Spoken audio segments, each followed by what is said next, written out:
how a bad economy heightens somebody's trauma responses, especially when it comes to the stress related fight or flight response. And again, I share because I have struggled with trauma a majority of my life. And one of the things people don't realize, especially right now where people are just trying to afford groceries, they're trying to afford feeding their kids in hot water, essentially, unfortunately, is the sad reality that this alone, this uncertainty adds to essentially trauma itself, because so much of trauma is uncertainty. It's not knowing. There is no controllable aspect to it. And a lot of us don't even know how to emotionally regulate.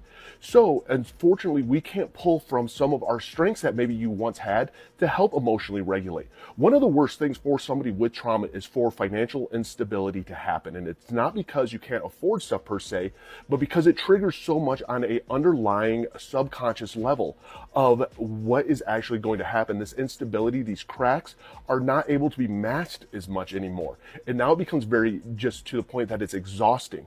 And when people cannot just end up regulating their own emotions, they're in this constant fight or flight mode where now, unfortunately, everything is coming from a very emotional decision instead of any logical decision. And that can be just devastating for families. And again, I share through lived experiences. I lost a wife and a father to suicide. I have anxious attachment style. I've struggled a lot of just anxiety itself and trauma throughout my life. And this is something that so many people out there struggle with. The one thing I will say is therapy is key for this, and getting all this emotion to a logical standpoint.